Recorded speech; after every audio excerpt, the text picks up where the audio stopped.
I was going to do a video about what happened at school in Huddersfield, about basically a young child being waterboarded. However, this news came out shortly afterwards, and I think this sums up this entire saga perfectly. Now, I've said before, I am perfectly fine with people being charged with using racial slurs and racial hatred against people, because this is what it leads to. If you look back at all these reports that have been going on, not only that boy, but his sister as well, have been racially abused and were then physically abused. And it's people like Tommy Robinson who have been spreading this bullshit. So, here we are, today, from the Metro. Tommy Robinson admits to spreading fake news about Muslims attacking white kids. Are we not surprised? Oh, no, sorry. I thought it had gone then. No. Okay, here we are. Tommy Robinson has admitted to spreading fake news about Muslim gangs at a school where a Syrian refugee was waterboarded by bullies. The English Defence League founder filmed a 7-minute rant today claiming that 5 Muslim pupils had attacked a 13-year-old white boy. He said the boy's mother had sent him photos of his injuries, and he claimed that there was a media blackout on Muslim gangs beating up white children in schools. So basically typical Robinson nonsense. But it appears someone had been stringing him along. And this is good, because I love this, because it shows you how desperate Tommy Robinson is. And remember, this guy claims to be a journalist. This is his stated profession. So much so, he won't bother to do any fact-checking, which now should, if you are someone who is a fan of this idiot, should now start you to raise questions about other claims he's made in the past. Because this is the exact claim that people like him, who are his supporters, who make about mainstream media. So, should you now trust Tommy Robinson? So, he admitted to his over 900,000 followers on Facebook, "I've been completely had. How embarrassing. I had a woman, and I'll show you our screenshots, messaging me all morning about what had happened to her son. It turns out some lefty sitting somewhere absolutely mugging me completely off and laughing about it." How do you know it's a lefty? That's all I'm going to say. So yeah, fake news central.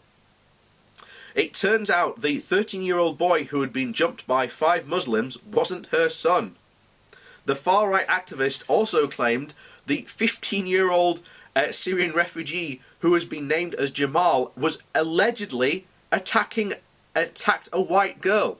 This is another piece of fake news that he is spreading around about that boy, that he had been attacking a white girl. There is no evidence for this. And by the way, his lawyers are now going to sue Robinson for making this claim. Oh, that's the next part.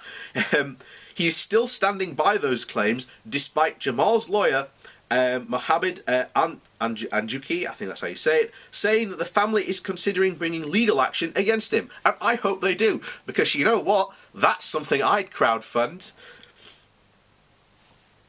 Robinson earlier said that everyone is terrified of Muslim gangs at Albany School in Huddersfield. I don't think they are.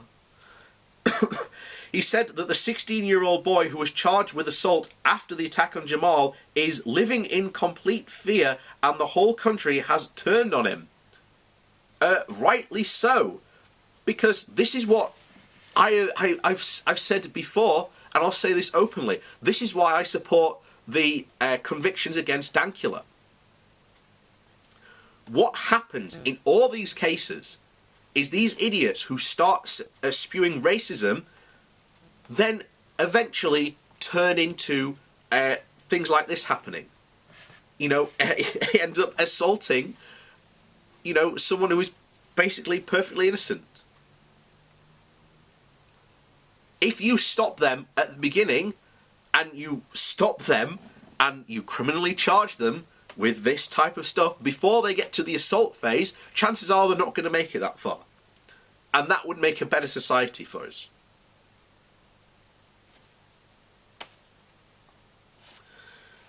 So, and to be honest, he deserves it.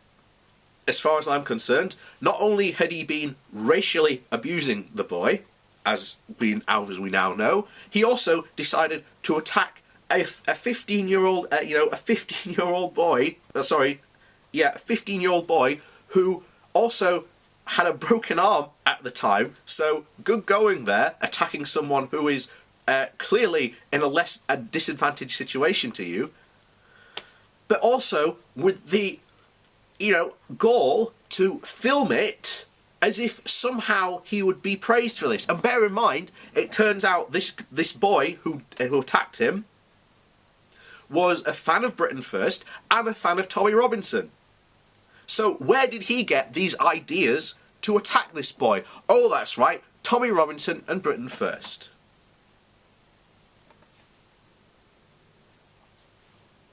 So, in a Facebook Live video, Robinson fumed over the sympathy shown to the Syrian refugee victim and his family. Of course!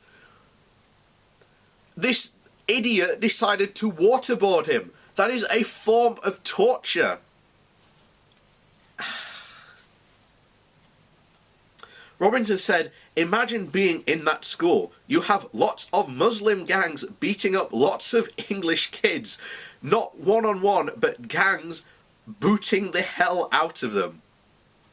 There is no evidence to support his statement, by the way. Just, reinforcing that point.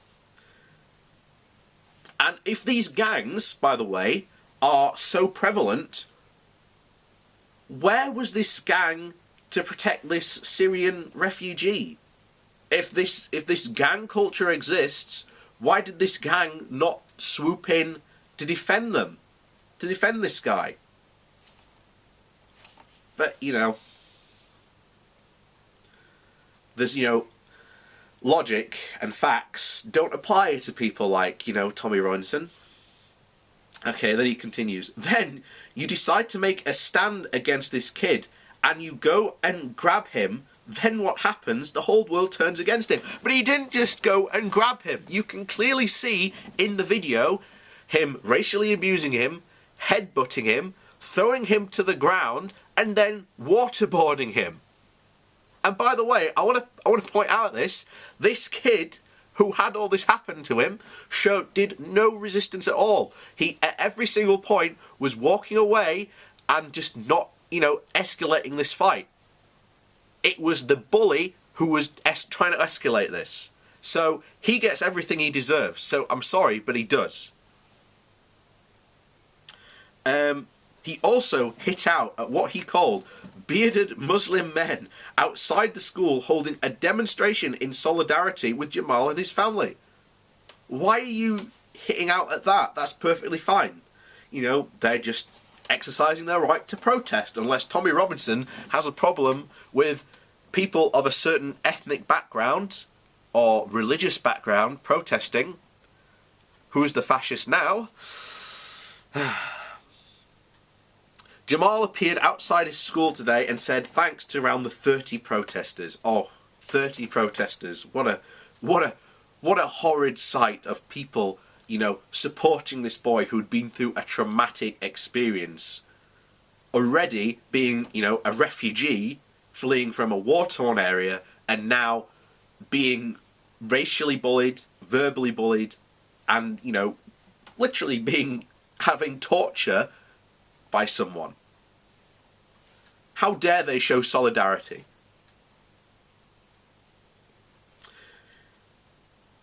He smiled as he was brought out there by his father, who also thanked the public. Jamal revealed last night that he'd been tormented by the bullies for the past 2 years. The boy said that he pleaded with his father not to send him back to school following this attack in October. He told ITV News, "When I saw everyone looking at this video, I felt ashamed of myself and why it had happened. I was really upset about that. I was feeling that I couldn't study or do I was feeling like I couldn't study or do my homework. I woke up at night and started crying because of the problem. They think I'm different from them. Disturbing new footage has also emerged yesterday, showing that the boy's sister was also being attacked on the same day. The first video went viral. So, here's the thing. If these Muslims are clearly attacking the supposed people in the school, where are the videos of them doing that? Except that there's not. There's constant videos of the Muslims in that school being attacked by white gangs. So evidently there is a problem here in this school of racism. And it has been verbal racism that has escalated into physical assaults.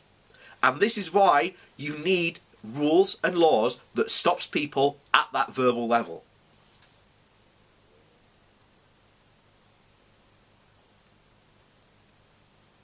So the youngest girl is wearing a pink hijab as she is shoved by two other girls and pushed to the ground. A child filming the incident appears to be cheering the bullies as they repeatedly shouted, "Go on." Her family fled the Syrian city of Homs, who was under siege from May 2011 to 2014 after protests erupted against the rule of Assad. But since arriving in the UK for hope of a better life, both the boy and his sister have been bullied by younger children, with younger children having her hijab torn off in the playground.